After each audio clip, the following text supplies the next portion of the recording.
Legionnaires of the Lariat, welcome back. I'm hosting, and you know what that means. We're either predicting or we're reviewing. And tonight we are predicting AEW Wrestle Dream. Not Wrestle Nap, is that what I heard earlier? No. Wrestle Dream. It might be a little bit of a nap. With me, as always, is Steve, my tag team partner, Steven Zaft, and coming to you from the void is the one, the only Hound. Hello, listeners. I apologize. We're having some technical difficulties up in the land of New Jersey presently, but hopefully the lack of my face and my voice will suffice. For those of you listening on your favorite podcasting streaming service, which I'm hoping you're following at this moment in time, this is no different for you. Those on who are watching us on YouTube in the video form, Hound has no camera. It's where we're at right now. Steven, actually, I was hoping that you might be able to change that black box to Face. Remember Face from Nick Jr. when we were kids? You're on mute, Steven. Come on, get it together. Oh. One day not hosting, and you're losing it. That's what I'm planning on. Can you make him Face? Yeah, I'm going to make him Face. That'd be great. Face here. Or like Buddy Christ with like Hound's face imposed on it. Is it this? Yes. Yeah, I think so. If I make the gun fingers for in the NFL, I'll get fined or a 15-yard penalty. I'm not interested in for that. But welcome back. Before our banter, sorry. Even I'll start. We were thrown off a little bit by not being able to see Hound's handsome face over there. But we have a show that I guarantee you will be better than I think it will be, because this show seems a little lackluster in my opinion. I think AEW is hurting a little bit from their 11 pay-per-views in the last 2 months, because that's what I think we're at here. So many. I think the end of this card, certain matches, the Mills card, will blow us away like they always do. There's some really cool stuff on this one. We'll get into it. Steven, what are you looking forward to the most in this card? Let's see. I am looking forward to, obviously, Ospreay, Ricochet, and Takeshita. Before we came on, I said, if Takeshita's not my favorite, he might be one of my favorite AEW wrestlers right now. He's definitely at the top tier of that. But I'm actually kind of interested in seeing this Hologram versus the Beast Morto match. Hologram has been he's on like a 13-match winning streak. He's undefeated since going to AEW. But the Beast Mortos has actually been really, really impressive. He's got like La Parka vibes, where he's a bigger luchador, but he's still the chairman of the board. Cool. Yes, just without the chair instead, because he's like a bull. He's like Man Bear Pig. Man Bear Pig. Hound. What is standing out to you, bud? I'm going to echo Steve's first choice. Obviously, I believe Ospreay, Ricochet, and Takeshita are going to put on something spectacular where you're going to be like, my God, humans can move like that. Of course, I'm very interested to see my crush, Willow Nightingale. And oh my. No one knew. Yeah. And I'm actually quite interested to see what's going to happen with the main event. Steve and I, on the NXT and AEW reviews, have been talking quite a bit about where we think this could be going, and we've speculated on some stuff, and I'd like to see if we're in the ballpark. Because if that's the case, I'd like to think that we called it out before anybody else. Because they're always listening and they steal from us. It's the way it works. They absolutely steal from us. For me, it should be pretty obvious what I'm most excited for. Obviously, Mark Briscoe versus Chris Jericho. I mean, come on, guys. Let's be real. You might learn something in this match. Looking to get number 9 here. He's already the Ocho. Let's see what we do. But in all seriousness, of ones that you guys haven't mentioned, I think that this Darby Allin Brody King match might be like show stealer kind of potential. I'm not typically the biggest fan of Darby Allin. I'm curious on what they're going to do with him after they kind of took him down a peg. And these guys have matched up before in the past, and I think that this could be one of those things where there's two guys who are familiar with each other putting on one of their more epic matches. I'm hoping it stays to the ring, the right way to put it. I don't need Darby getting super kicked in the face with thumbtacks. But you don't need him I will go through a glass table. No, I don't need that. But I am excited to see him pull out one of his more tamed high spots. One of the things that you are like, oh, that was cool again. Now you're reining it back into some stuff. So I really like this idea of Darby being like level set, and I'm curious what this one is. This one maybe not most excited, but most intrigued to see what we're in for on that match.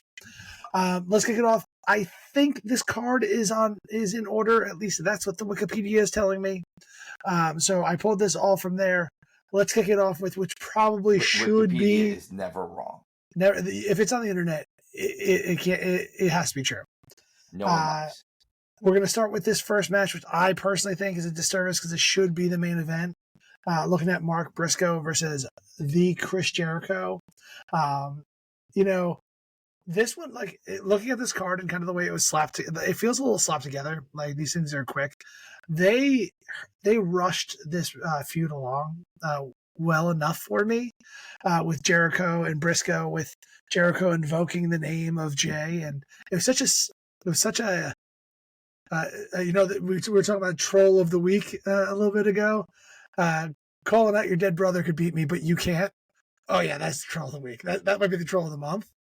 And I am actually looking forward to this match to a certain degree, because I think you're going to see it's more about the Briscoe side of things than the Jericho side, because I think they've set him up to still be face, but be more of a ferocious Briscoe. He's not one of these guys that are thrown into a like 6-man match where he just needs to do this one crazy thing to really make you get excited that you saw Briscoe do that crazy thing.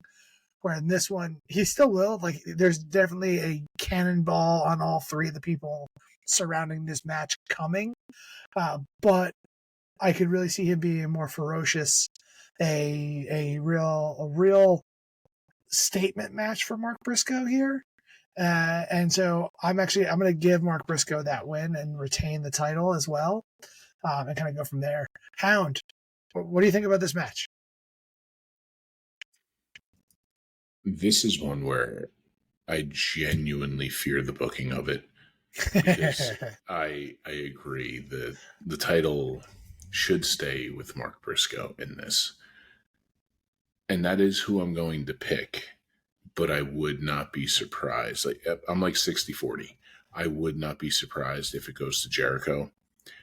I think Jericho needs to go away, and it might be time to stop the in-ring stuff. Granted, look, he's still better than I ever was. So it's not like, I was just so wonderful in the ring. No, Chris Jericho is one of the greatest to ever do it. But Father Time comes for us all.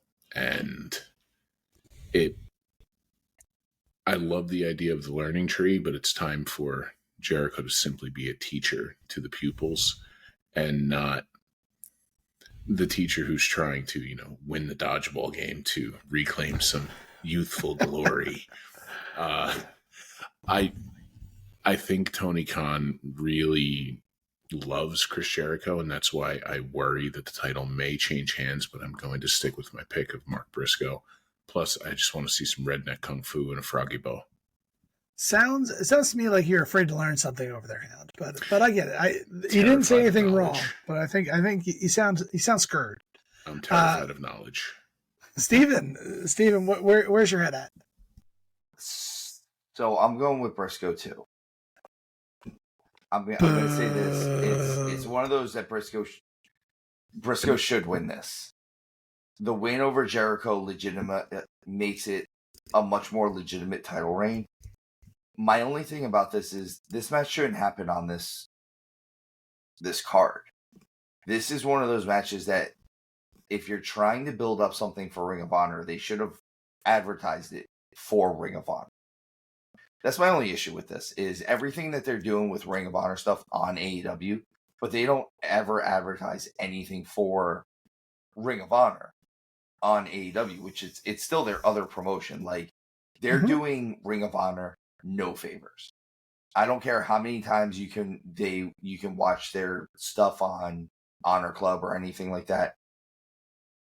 Even some of the diehard AEW fans don't know Ring of Honor people.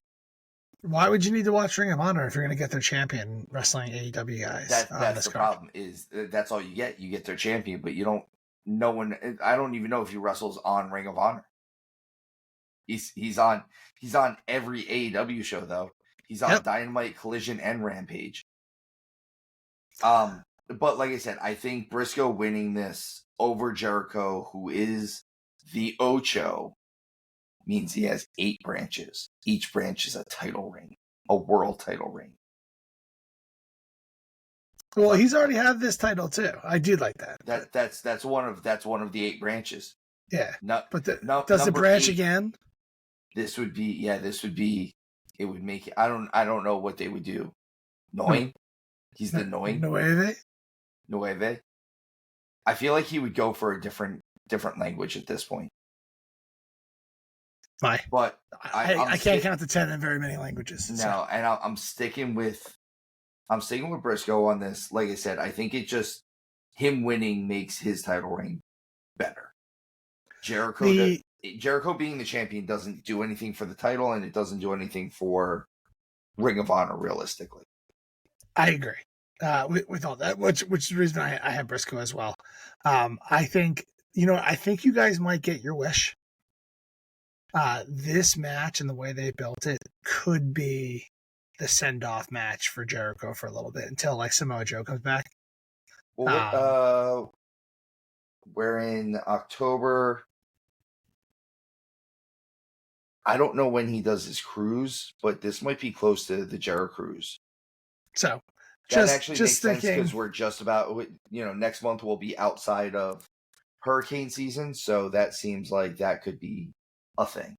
So just the way that they built this with Briscoe, like I said to start, being a little bit more vicious because of the things that were said, this could be a way to get legitimately show a way that Jericho could step away for a couple of weeks, months, then come back. I don't know have you heard anything about Samoa Joe? Because I feel like Jericho has to happen when he's back, or like shortly after, like give Joe a program when he comes back, and the second program is Jericho. Yeah. So, just thoughts. Looking into my crystal ball. Went through a wall, man. With a forklift. So we've already spent enough time on Jericho. I'll watch this match at least 6 times before we talk again because I'm looking to learn something here, unlike you savages. The next match here is Darby Allin versus Brody King. Steven, what do you think? I'm actually a little stuck on this one because I'm looking at it in 2 ways. If they are going to continue to try to build Darby as some type of world beater, he needs to win this. But also, if they're looking to just not use him that much anymore, I think it should be Brody King, and it should be clean. But I think where we're at right now is they're going to try to build Darby back up after this whole schmoz with Jon Moxley. So I think Darby wins this. And I think he wins it clean. It's so interesting on how hard they knocked Darby down. Like just repeatedly, though. Like it's after building him up, so he was number 1 contender for the TNT title and the world title at the same time. He won 2 epic matches in order to get that honor, and then loses one, and then loses the title shot for another one, like in like a week. I don't understand that. I don't want to say Jon Moxley reminds me of Aaron Rodgers in this point, but John Moxley kind of reminds me of Aaron Rodgers in this. Like, it might be your fault Robert Saleh got fired, bro. Yeah. I'm sorry, who'd you say this one, Steven? I'm going Darby on this one. Darby. What do you think, Hound? So if I'm correct, I know Darby and Brody have crossed paths, I believe, twice before. They have, and they're both from Washington. And if I remember correctly, too, each of those matches had some sort of hardcore gimmick to them. I believe one was like a coffin match, and then another one might have just been, for lack of not being able to remember what it was, I think it was called a street fight. And I'm pretty sure Darby won both. And I'm not sure, but I also know Darby's never pinned him. Yeah, it was something where maybe it was the last man standing and he trapped him under some stuff. And I could be wrong. I could be fabricating a match in my head right now, but I know the coffin one did occur. Well, yeah, coffin and like last man standing both of those things wouldn't include a pin, right? Yeah. He's never pinned him clean in a normal wrestling match. I know that's the story that they're going with. And this is a normal wrestling match, right? I didn't miss something. I mean, by AEW standards. Fair. Yeah, so the refs don't matter. No, not in the slightest. So this is one where I'm going back and forth on. And I think this is where I think the pick I'm about to make is going to cost me here. But I think Brody King needs the win. I think they have a legitimate monster on their hands. They have a guy who is a freak athlete. He's 6'4", 300 pounds, and dude moves like a cat. It's silly. I'm sorry, Darby is 104 pounds soaking wet with a brick in his pocket. It does not make sense. I know I'm going to end up being wrong, but I'm taking Brody King. I want to pick with you here because I feel like by going with Steven here, I am asking to lose, just based on track record. This was one that I was a little torn on as well. The thing that's getting me here is I don't see how Tony and team have soured on Darby so quickly. I understand kind of turning everything upside down because of whim decisions, essentially. That's what it feels like a lot of, and that happens. That's why we have face heel, just out of nowhere. Swerve living up to his name of being like, all right, for this program I'm a face, for this one I'm a heel. I can do what I want. But with this one, like, I feel like the Sting luster is starting to wear off of Darby.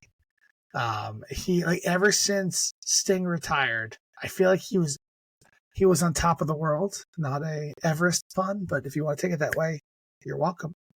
I don't know. I gotta go with Darby here because I do think they're going to build him back up as the face of the company. But I could easily think this one's 50-50 for me. I feel like I want to take both and I'll be okay. So can I, for just a moment, kind of, while you were speaking, I was able to more crystallize in my head my thought behind this. Wonderful. So Darby is one of the characters that the crowd can get behind.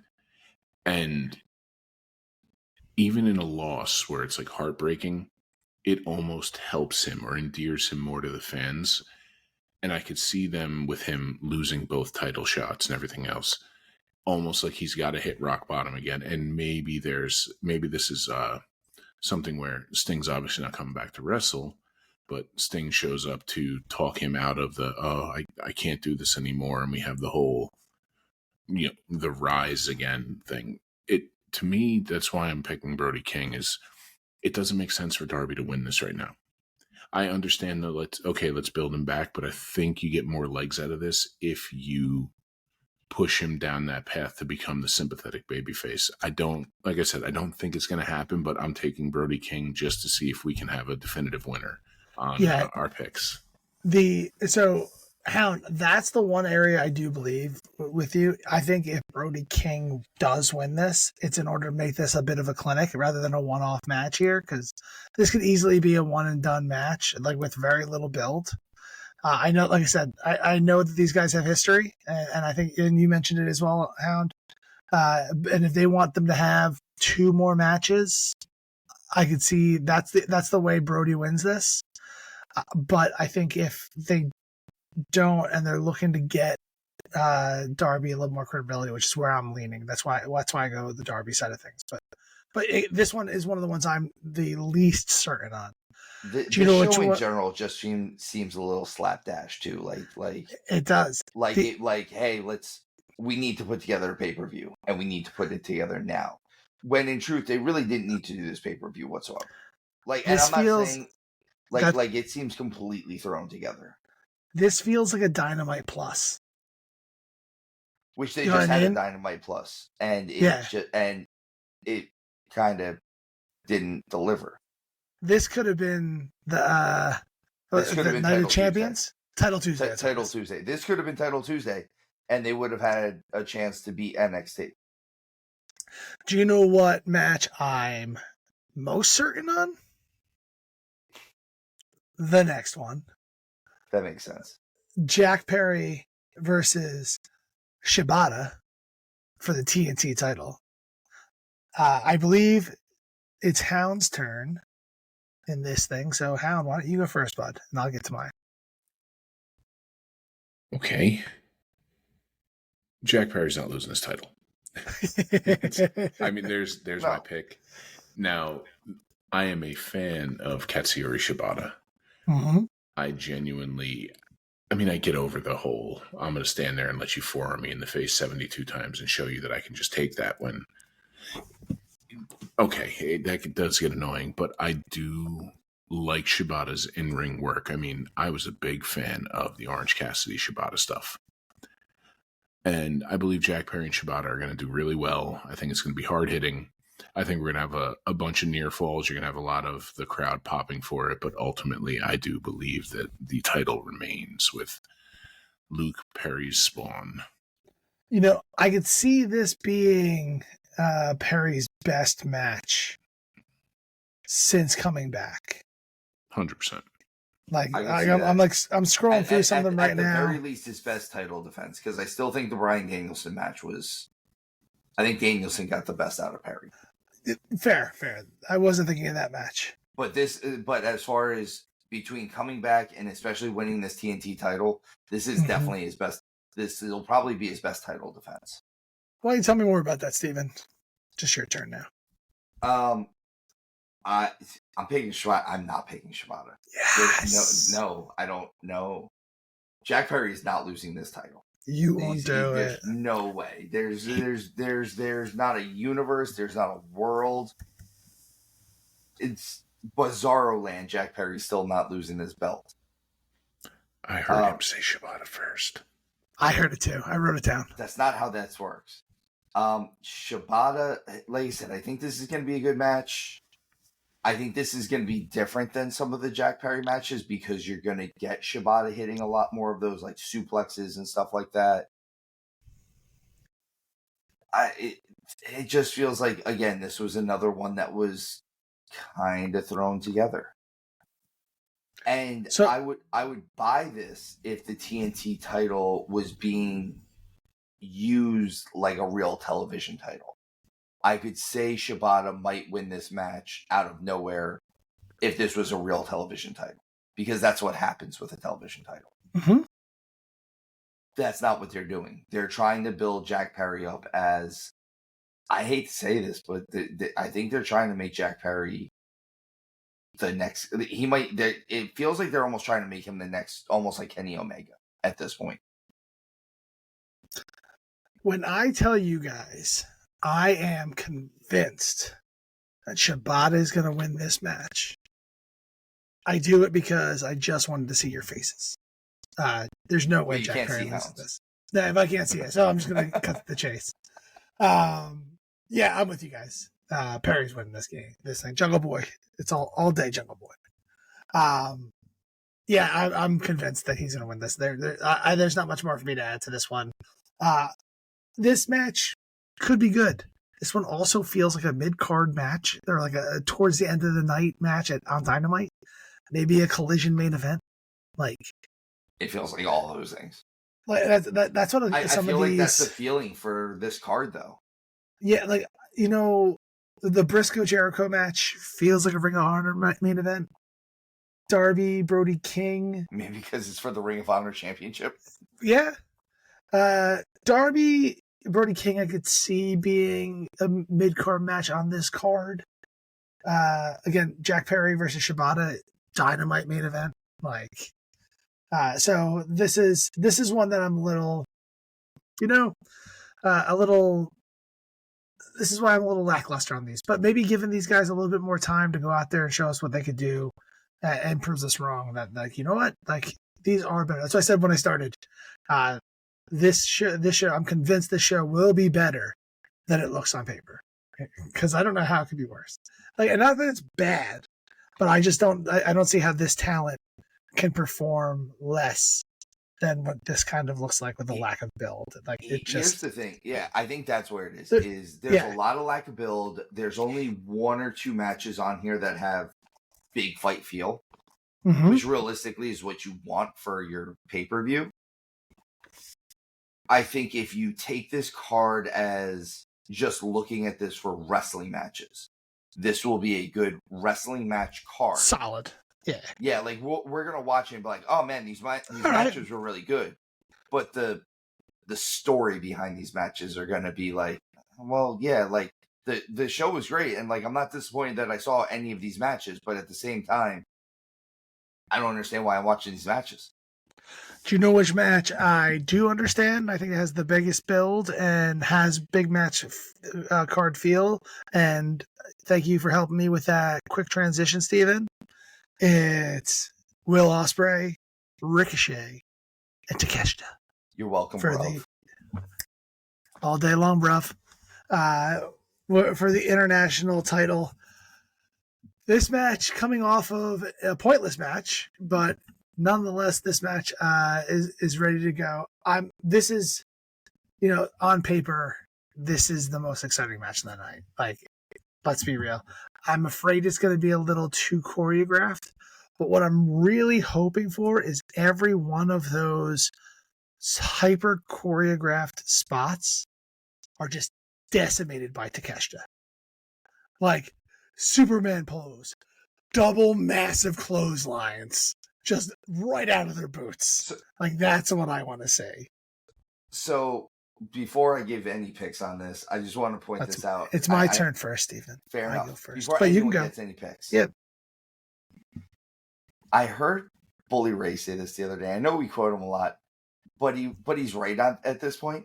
Anyone else get like Bolo Young feelings off of Takeshita? Bolo Young, for anyone who doesn't know, is the villain in almost like every Jean-Claude Van Damme movie. Like, he's the main guy in Bloodsport. And I'm not saying, and when he said it, he wasn't saying it as a knock, and I'm not saying it as a knock. Like, Takeshita gives me that super villain vibe about him. Like, he might be the smartest guy in the room, and he can actually beat you up as well. Like, he has a little bit of that to him. I wish they would lean into that. I don't believe that right now. I love that description. But that's the guy he should be. Like, I could see him. Like, I could see him throwing the salt into Van Damme's eyes, and then yes, I'm going to win, and just kicking him around. And it takes the superhero effort to really beat him. Mm-hmm. I think this international title is kind of being treated like the way a TV title would, because hey, that's what they do, is they just mix around what titles mean more. Right now, the TNT title is being set up as the secondary title in my mind. The way they're treating Jack Perry with that title, like the way they're trying to use it to build him, feel a little more workhorse-y.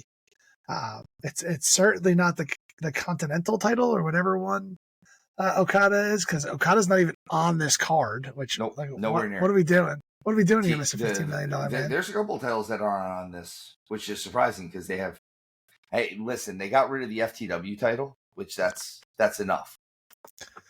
I don't like that they took that away from the world, but I get it.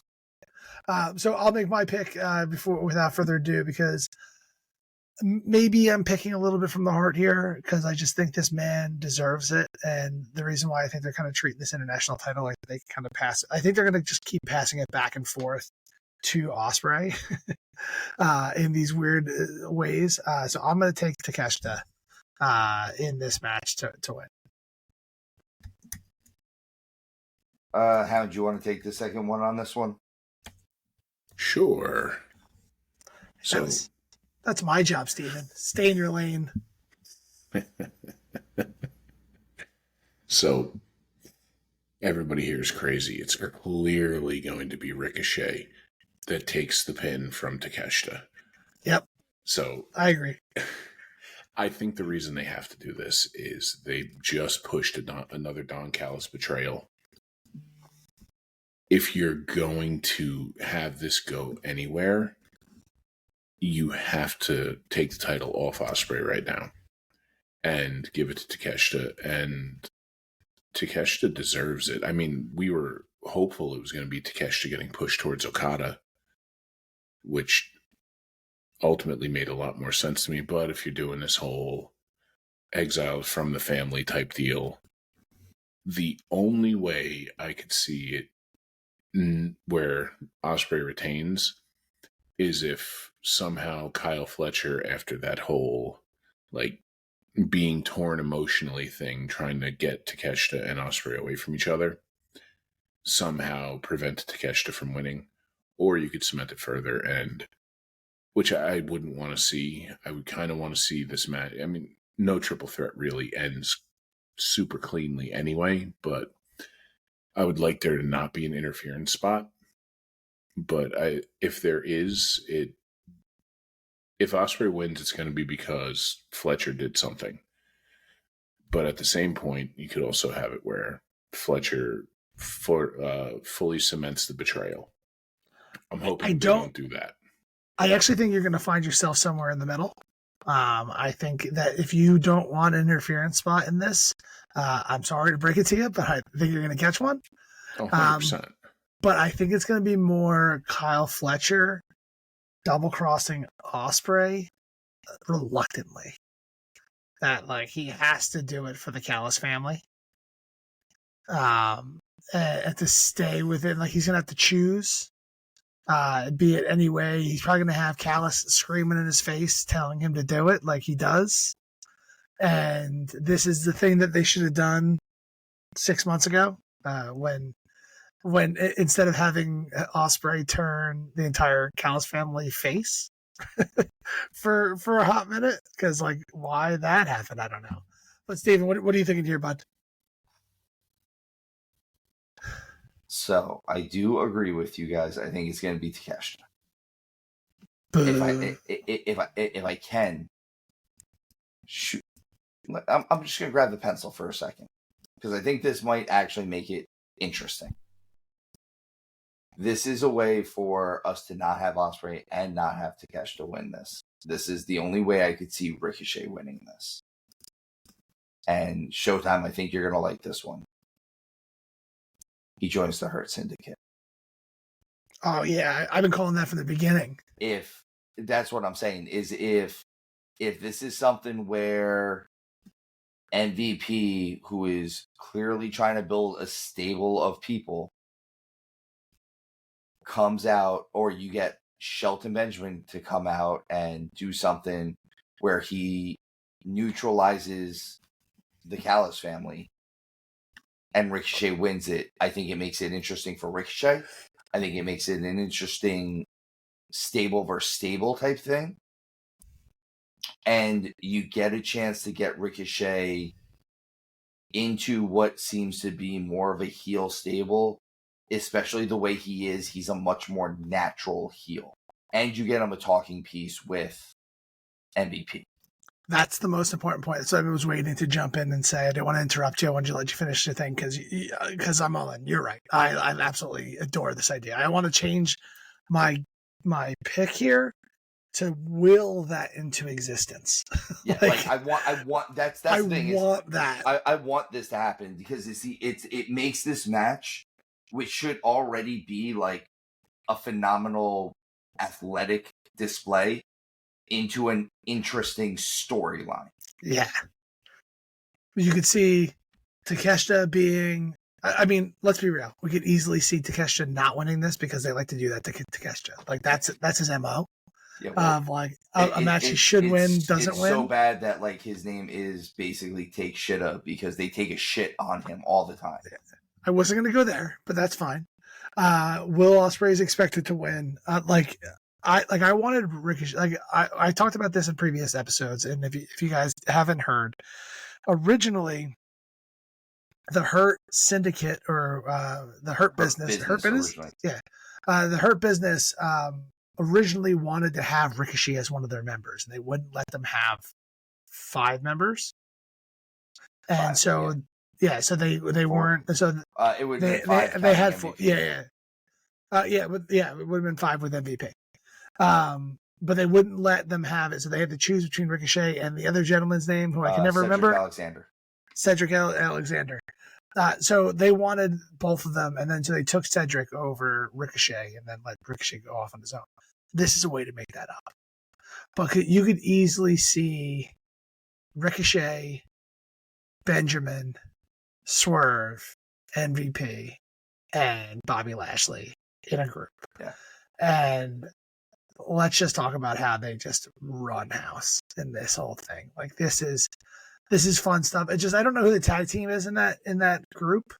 Like, is it Lashley and Shelton Benjamin being the tag team to go to beat the Young Bucks?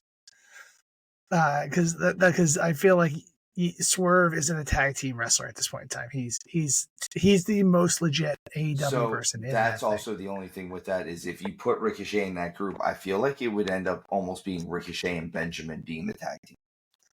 But he has this title in your scenario. In my scenario, but like that's the thing is that seems like the most obvious one.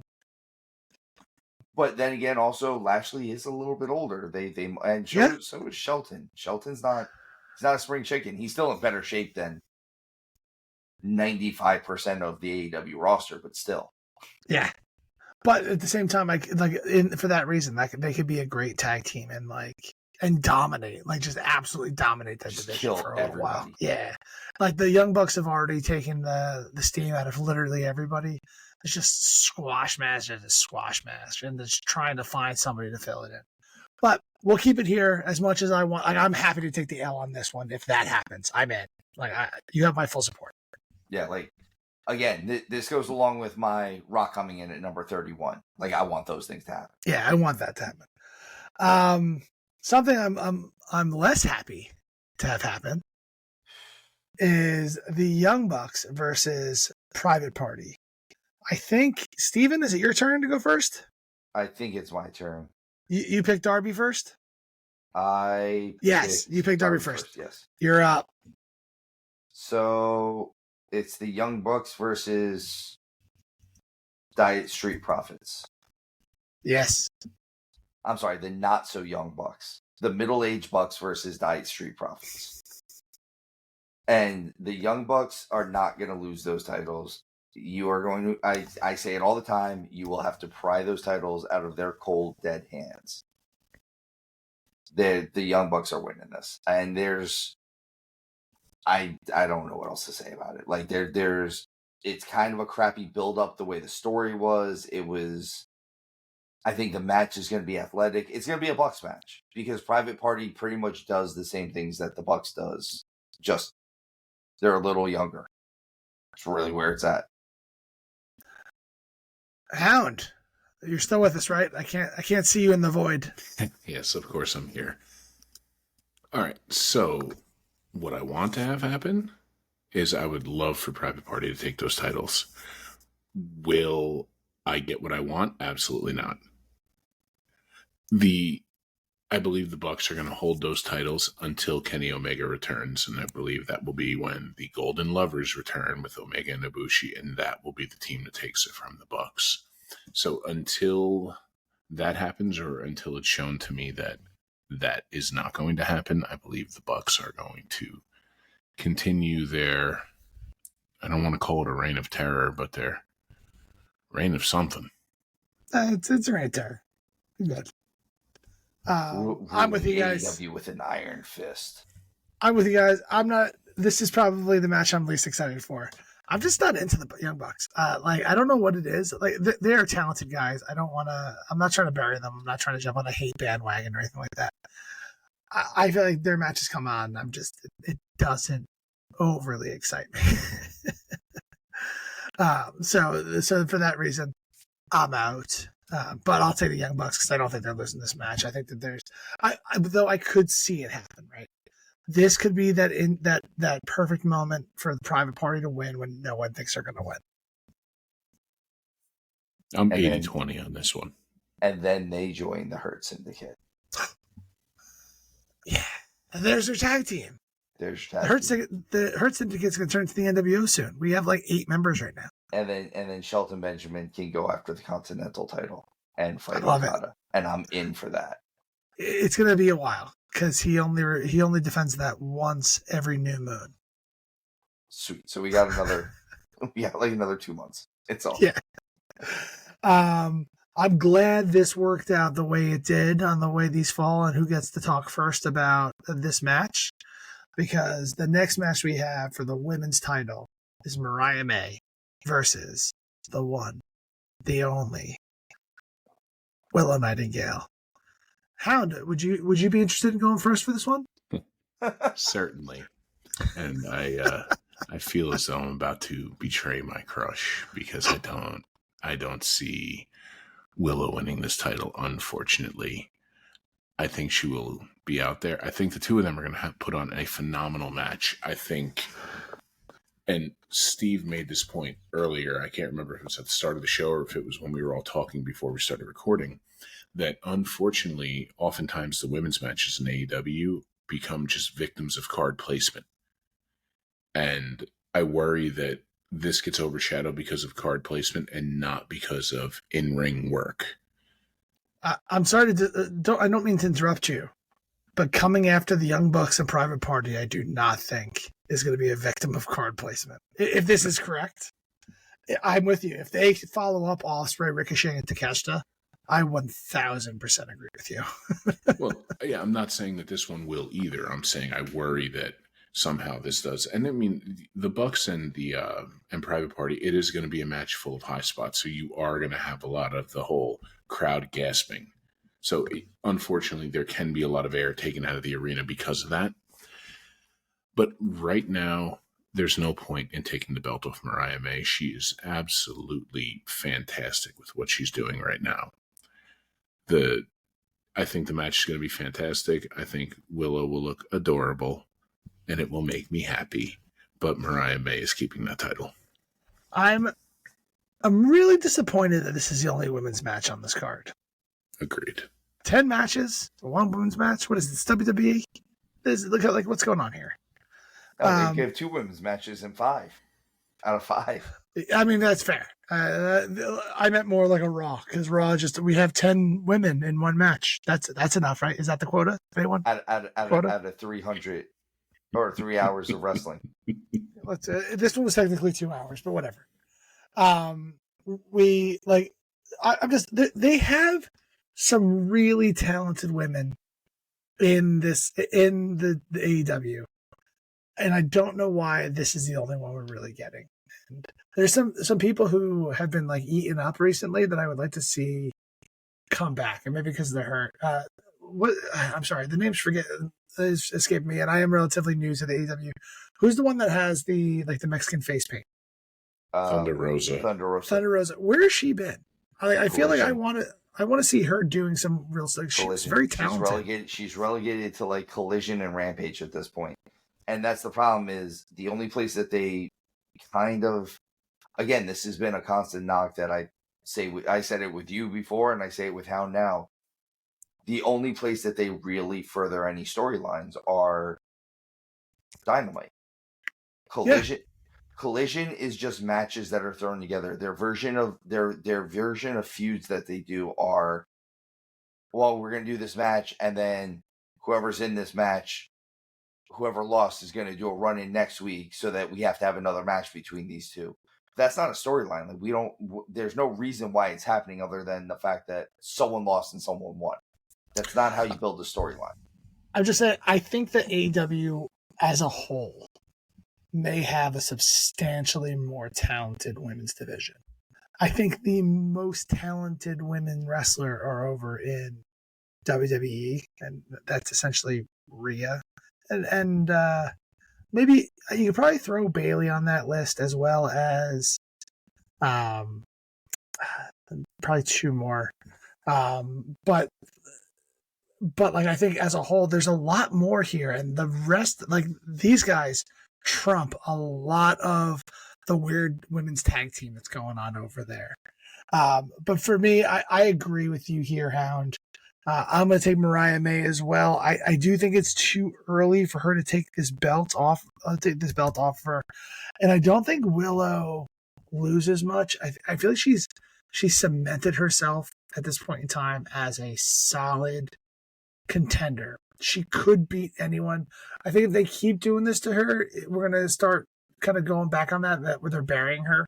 But I don't think that we're there quite yet. Like, she's really good at getting that person over that needs to get over.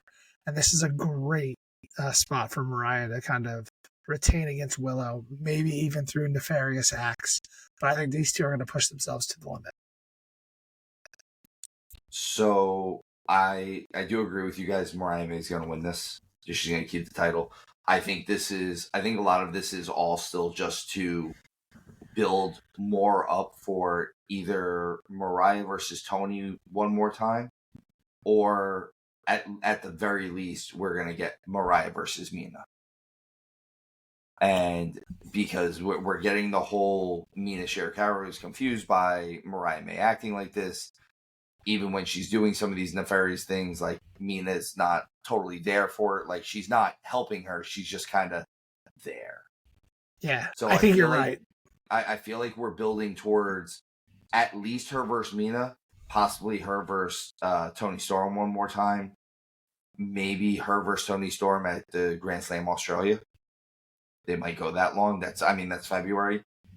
Give Mariah May a good long title run with this. I've said this about women's matches on AEW pay-per-views before. I don't know if this is going to be the show stealer match per se.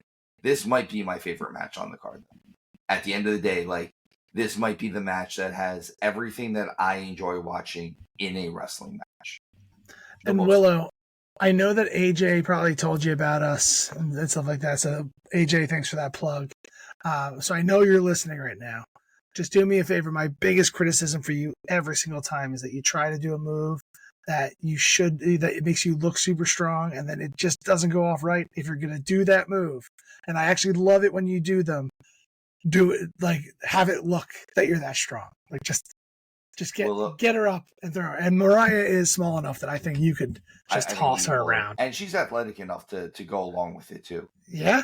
So, Willow, my biggest critique of you is that you have not called Hound yet. It's not here nor there. Constructive criticism. Outside of that, I think you're doing a great job. I think that, like I said, I'm excited about this match because I think it's going to be really good. This is, like I said, this has the potential to be my favorite match on the card. And I've said this a bunch about AEW's women's matches. Steven, so far, you and I have all the same picks, and I don't like it. Don't like it. Does it continue here? I think it might not. I think this might be where we divert. That we switch off. But so the next one is Hangman Page versus Mr. Jay White. This is Jay White's return match. First match back. I'm Ron Burgundy. I haven't. As you guys know, I haven't been as in the loop because Hound has taken over duties for AEW. But this one, Hangman Page versus Jay White, I am contractually obligated to go first here, I think, because the way I set up the rules today, which are not the same rules as I've ever done before. But hey, here we are. I think Hangman is too over right now. I think the way he took out Swerve, I think this is one of those moments where they keep it in the hot hand. I know that Jay White is returning, and this is a perfect spot for him to do that. I think, like, we hedge our bets sometimes on here. I know that Swerve is looking to come back soon. So if Jay White does win this, I think it's because Swerve comes in and causes a little bit of outside interference. But for this one, I'm going to take Paige. Steven, I'll let you go now. And tell me if you're going to agree. I'm going to go Switchblade. I'm going Jay White. I think it might be a screw job finish. I think. Here's why I'm going Jay White. If it's clean. Because Paige has pretty much taken out the rest of the Bang Bang Gang. Like, before he debuted, before he went out there and before Jay White came back out, he took a chair to both Gun Boys, and then he was about to pretty much hang Juice Robinson and, like, break his hand, I think it was. That was when Jay White came out. If you're gonna have him come out and be the conquering hero, you kind of have to have him be. You should have him be the conquering hero. I know Hangman is hot right now. Hansel. He's so hot right now. But also, even with all that, I still think it's kind of a screw job ending. I think Swerve. They're talking about Swerve doing something on this. He's supposed to be returning during the show. I could see that this being the spot that he returns on, and this is the screw job. This was a short vacation for Swerve. I thought he was going to be gone for a little bit longer, to be honest with you. But Hound, what do you have? Some you have about 2 cents to throw into this pot? Certainly. So right now, and this is it kind of diverges from what the two of you are suggesting, and while you were talking, it had me thinking a little bit about the 912 titles that AEW has. And I'm wondering if they're going to start kind of cordoning folks off. Like, I mean, I get, you talk about the other things. You have your folks who are your world title contenders and your secondary title contenders, but there's, what is there, 3 technically secondary titles in the men's division in AEW? And I could see them pushing Jay White towards Okada right now and having Okada and Jay White do some stuff together. I don't think you push Hangman towards any secondary title. I think because of how hot he is and how deranged he is, which has been, as much as I don't agree with some, we won't rehash some things we've talked about in the past here, but I don't see him in anything other than the world title picture. So for that reason alone, I think Paige wins. I think Swerve makes his presence known by simply appearing at the end of the match, like, you thought I was gone, kind of thing like that. Because, again, Swerve is going to have to be in the world title picture as well. I don't see... That's my reasoning behind it. It may not hold water. I may be missing the mark completely here, but I do think Paige wins. I think he needs the win more than Jay White right now, because I think you can push Jay White off towards Okada in that direction, or even towards the international title, and having him going in there with Takeshita, or having him in there with the Ospreays and the Ricochets, and you're not going to get a bad match out of that, and you can do something with it. But right now, I don't see them pushing any members of the Bang Bang Gang towards the storyline involving the Blackpool Combat Club or Bryan Danielson. Do you know what that smells like, Hound? The perfect shot for you and me to tie this card and beat Steve. I hope so. If Brody King wins, or if Brody King loses, Paige wins. Is that how we get to a tie? No, you would win. No, I'm winning there? Okay, never mind. I was looking for the tie. I wasn't looking to beat you. I was just looking for him to lose. I just took Brody King so that way we all wouldn't have the same picks. I truthfully, I thought we were going to all be matching. and Brody King seemed like the only like real coin flip to me. There's still 3 more matches on this card. I can't believe it. But there's still 3 more matches. So we'll go to this next one, and Steven, you're going to be up first on this one. We have the MXM collection versus the Acclaimed. I believe is it Scissor Me Daddy Ass? Is that what they say? Yeah. Did not feel good saying that out loud. But Steven, what's your thoughts? I mean, do I have to? Yes. I don't. You do? Is it like why is my thoughts are why is this match on the main card? Why, like, if this is in order, why is this one of the last 3 matches? This is. I feel like the bloom is off the rose on the Acclaimed at this point. Like we have just gone full circle. They are. I don't even think they're prelim or they're not even mid card anymore. Like they're just guys. They're just there. Everyone does not love the Acclaimed anymore. I think the Acclaimed win this match just because the MXM collection, I think they can take the loss. Realistically, I don't even know if anyone cares about this match. Well, this let's match put it should not on be this high on the card. 8th. Everything about this match just feels off. Like this should be a pre-show match. Yeah, I agree. This is a countdown match. This isn't even a mid-card Dynamite match. No, this isn't open. This isn't even an open the show Dynamite match because you want to open the show hot.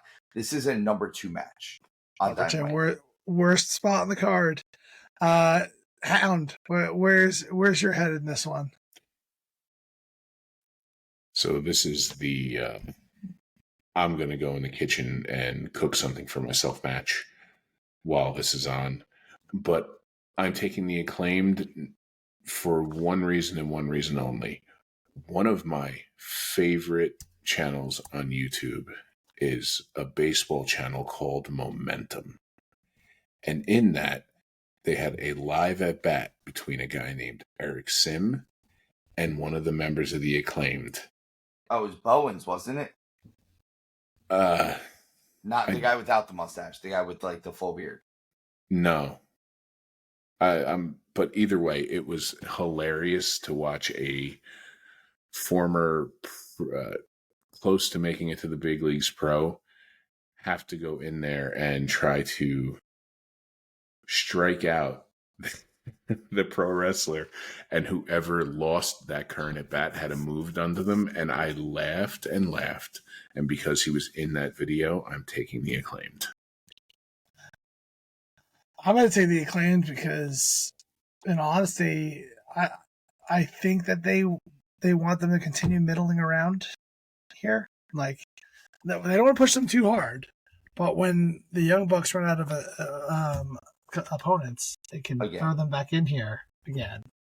Because this time, they might lose again. They'll lose. I don't have much to say about this match. I already kind of threw a couple snide comments at it here and there. I agree with everything you guys said. You're muted. Was I muted that whole time? Oh, man, I said a lot of really insightful things. I agree with everything that you just said, and then we lost you for a second. Oh, that's weird. So, yeah, I agree with you guys said. I won't overly rev on this one. I think that they like to keep the Acclaimed in the middling of the pack. You guys heard that part. Yeah. You responded to that. So, yeah, I'll stop there before I repeat myself twice. Hound, you're up for Hologram versus Beast Mortis in Luchador rules. Is that what it's called? Lucha Libre rules? Well, it's 2 out of 3 falls. But that's the Lucha rules. I think so, yeah. So I think that's the kind of match it is. But Hound, what are you thinking about in this one? I don't see Hologram's undefeated streak coming to an end here. He definitely is going to drop a fall in this, And in fact, I could see him dropping the first fall. Uh-huh. But Hologram has been very entertaining, to put it mildly. I'm not always the biggest fan of the lucha stylings, but Hologram scratches an itch in my brain for me. And I'm a fan of what he's been doing. And Beast Mortos, he's a solid hand in the ring. Like he's one of those folks where I believe if you're looking at the sheet for the night and you realize you're working him, there's no, oh man, I can't believe this is happening, or running because you saw you were matched up with Vader and running in fear. More like, all right, we're gonna go out there and we're gonna go do some good work tonight. But I don't see a reason to stop the Hologram hype, if you will. I'm with you. I think that they're pushing Hologram. I think that they might actually be thinking about, let's get this guy a win streak, like a real solid win streak that might be one that people have to aspire to beat later on down the road. So I think Tony has a big man crush on Hologram. I think this will be a good one. I think this match will be better than most people think. I don't think people think this match will be bad. But I think that this one is another one of those like that could steal the night based on how talented these guys are. The style that's going to be be drastically different than every other match on this card. Setting up the main event, really getting the crowd hot again before Danielson and Moxley come out there. This match just has tons of potential. So I think Hologram takes this one down. I agree with you, Hound. And this one is one that I'm getting excited for. I'm actually really excited about this match as well. I think I agree with Hound on this one. I'm not always the biggest lucha guy, but Hologram, I don't want to necessarily say he has Rey Mysterio vibes. Ooh. But he might have old WCW Juventud Guerrero vibes. Like before Juvi went crazy. Maybe. Like before Juvi went crazy. The like juice. This. Yes. I'm the juice, man. I'm also very, very impressed. I agree with how Hound put it. Like, Beast Mortos is a great hand.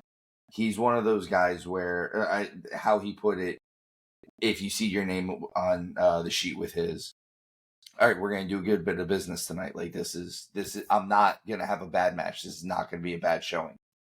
I actually compare the Beast Mortos a little bit to the way Andrade wrestles right now. But believe it or not, it feels like Mortos is kind of smoother with how he does it. And I'm not saying Andrade isn't good. What I'm saying is it just feels like in the ring, Beast Mortos is actually like he transitions better into how he does his stuff. I still think it's Hologram.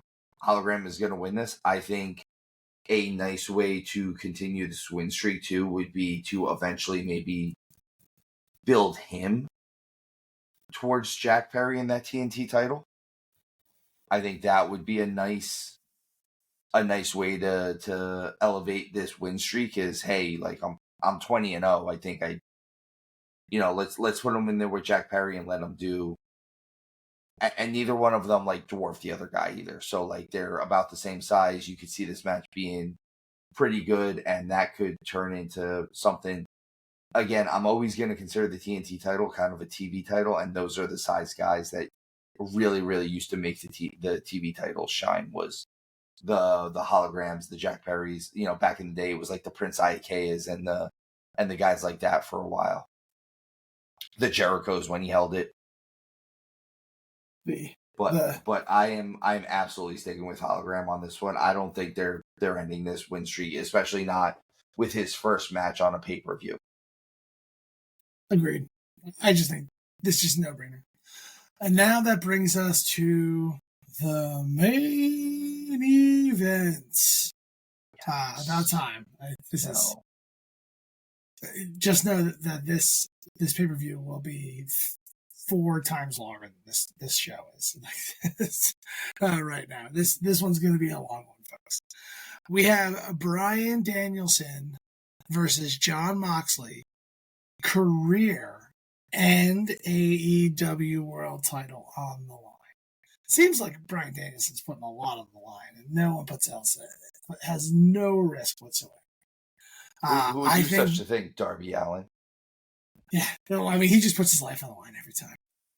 And his title shot. This one, I think it's clear to me that Jon Moxley is going to put Bryan Danielson over. And because I don't think Danielson's ready to sunset. I think he is in he's clearly in a retirement tour of such. And I think that there's a couple more matches we need to see with him. I think I would love to see another Ospreay. I would love to see Takeshita. I think there's people who need to go up against him. I hope that Christian's cash-in isn't a Money in the Bank style cash-in. It's going to be, but I would like to see Christian versus Danielson for this title in like a legit way, rather than just at the end of this match when he's beaten up and he's already done his "you broke my neck" spot, because he does that every match now, and it's not believable. So in my mind, I'm all in for Danielson. I think this is going to be a good match. I'm assuming this is going to be my favorite Moxley match I've seen since coming over to AEW, mostly because Danielson does that to literally everything he touches. But I'm going to go Danielson. Steven? Yeah, agree? Is this it? I agree. I'm going Danielson. My only question lately is who's gonna be the guy that ends the Danielson reign? It has to be soon, because he has to have his neck surgery soon. Like, he's literally so they say. They've said he's having neck surgery. He said he's having neck surgery by the end of the year, which means he doesn't have that much longer to lose the title, realistically. Are you telling me that a wrestler always keeps his word? That's fair. Or do they have him go out? Do they have him have a retirement match? Tony's already proven that he'll let a guy go out on top. I mean, it's fair. Like end of the year, he just retires undefeated. Just retires. And Tony loves a tournament. I mean, I love a good tournament too. I won't lie. I love a good tournament. I'm leaving it at that. Hound, do you love a good tournament? Of course, I'm a big fan of every tournament. Do you think Jon Moxley has the moxie to take down Bryan Danielson, the American Dragon? God, I hope not. So Moxley and Danielson have squared off twice in AEW, and Moxley has come out on top both times. If you're doing this, look, if Danielson's saying, hey, I just can't go anymore, fine. It is what it is, man. Go get your neck taken care of and go be around for your family 100%, and screw what anybody else thinks. It's your life, obviously. But what I ultimately hope happens here, and this is what I've been saying, and Steve and I have been kind of exploring this rabbit hole a little bit that I don't think anybody's talked about, is truthfully, I could see, and you added a wrinkle because I completely forgot about the Money in the Bank. That's not the Money in the Bank cash-in. That's inevitably coming. It's the Money in the Bank. That's not. I did. Yeah, it's the not Money in the Bank. It is cash-in. I think we're going to get this push to Yuta being the one to potentially end Danielson's career because of everything that happened and is going on there. And what a better way. This makes Christian even more of a just dastardly, awful, wonderful heel, because Scott, he is fantastically wonderful. Yuta goes out there and beats his hero. And it's this emotional thing and everything else. And Danielson and Yuta he's crying in the ring, holding the belt. Christian the childhood dream moment. And then Christian comes out and he's like, and I will be your father. And then beats him with the belt like a dad would. All I could hear is Yuta. But I am taking Danielson. God, I hope it doesn't go to Moxley. I've been saying for a while, keep that title away from him. Granted, right now, Moxley, with what they're doing, sure, he's menacing. He's actually threatening. That's my only question for you, Hound, because we've been paying a lot more attention to the AEW stuff lately. If you have Moxley lose this, which clearly it has to be clean if he does, like Bryan Danielson's not going to lose because of outside interference realistically. Does it take some of the wind out of what he's doing? Does it take the wind out of the sails of what he's been doing? Ultimately, I don't think so. Okay. Because he's still going to be the figurehead of the Blackpool Combat Club. And at all times, no matter what happens, we can say he slipped on a banana peel in the match, whatever it is. At all times, Moxley is a threat for that title. At all times, Moxley is a threat for whatever world title is associated with the ring he happens to be in that moment. And they may be gearing up to get to another Moxley run, but ultimately, and this is I'm hoping it's going to go down the route of Yuta wins it and Christian cashes in on him. So Yuta has like a 14-second title run, which, would be the ultimate because Yuta has such a you want to hug him face when he looks like he's about to cry. And I think that would be extra perfect.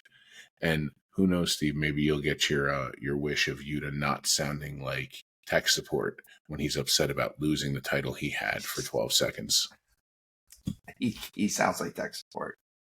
I love that, Hound. I think that is the perfect one. I am convinced, though, that Bryan Danielson's going to lose to the Money in the Bank. Like, that's going to be what it is. It's going to be so unsatisfying when it happens, too. But you mean hey, Money in the Bank's WWE is that thing? It's dollars in a financial institution. Thank you. No, that would be I guess so. It's kind of like how they even have briefcase. Like how Mercedes Moné is no longer Sasha Banks and she's not the boss; she's the CEO. The CEO, also not on this card. So, as a quick recap, everybody, sorry that our picks are so similar, but Steve was afraid to get risky in this one to try to make up some ground. I guess he's just conceding defeat. Is that what that looks like to you, Hound? I think he's never going to be able to catch up. I think he's learned his lesson. Little behind the scenes for everybody. Steve used to constantly bag on me back in the day when we talk about upcoming, and this is back when WWE had pay-per-views. And be like, Hound, you're always wrong. Until I wasn't. And I love to see that Steve is always wrong. Not only is he 12 picks behind me, but he's a pick behind you. You and I are tied. That's what I was hoping for here. I don't think we can tie here if I'm relooking at this because I think we have one difference. But I'll do a quick recap for Mark Briscoe versus Chris Jericho. We all have Mark Briscoe. For Darby Allin and Brody King, Steven and I both have Darby Allin. Hound has Brody King. We have Jack Perry versus Shibata. All three of us have Jungle Boy. Will Ospreay, Ricochet, and Takeshita. We all have Takeshita. We have Young Bucks versus Pride Party. Young Bucks to take it. We all have Mariah May beating Willow Nightingale. Sorry, Willow. Hound and I both have Hangman Page versus Stevens J. White pick. All three of us have the Acclaimed coming out on top. All three of us have Hologram coming out on top. And all three of us have Bryan Danielson coming out on top. Steven, I think it's physically impossible for you and I to tie.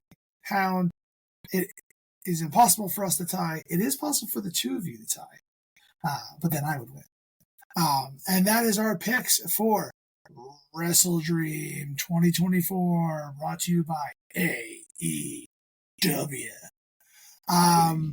AEW. No. Get it. You can chant it. I'll allow it. I think we have a good show coming out here tonight for you guys. Any closing remarks, Steven or Hound, on this show? Yes, and I think we have been very, very critical of AEW, deservedly so for a long time, but I would like to end it with saying a bit of hope for them. I hope this show over-delivers in such a way where we're going, can you believe how entertaining that was? That's my most sincere hope for this card. I'm in. Like I said, I don't think it can underperform. I honestly believe that I think we're going to be pleasantly surprised with this show as a standalone show, as just watching wrestling. This is going to be, I think it's going to be a cool wrestling show. If you can take this show for what it is, standalone, it's going to be good. I think it's vacuum, the fact 100%. That, in a vacuum, it's going to be really good. The problem is we have to take into account the way storylines were built and the way matches were put together, and it just seems a little slapdash. But again, I do agree with how I hope that we are wrong. I hope that all of a sudden we get a bunch of payoffs that we never thought we would get, and this is amazing. I hope Bobby Lashley comes out. I hope Swerve does a million things. I hope, maybe we get a cash in the financial institution cash in. I don't know. Who knows? Other than that, guys, Legion, if you are liking what you're watching, please, please, please hit the follow, hit the like, comment. I promise you, one of us will comment back to you. We have been very good about that. We love you all. If you are watching us, though, please follow, like, subscribe, all that jazz. And thank you for continuing to follow us. Yeah, we're starting to see some traction, everyone. Like your support has been helping the subscribers, the people who are watching these. Our videos have been getting more views and quicker than we've seen in the past. And we can't tell you how excited we are and how appreciative we are of you guys doing that. We do this because we want to sit around and we want to talk about this. We want to break this stuff down for you. We want it to be entertaining for you guys. I think my biggest, if I could beg anyone here, tell us why we're wrong in the comments. Tell us why we're right with these picks. What are your picks?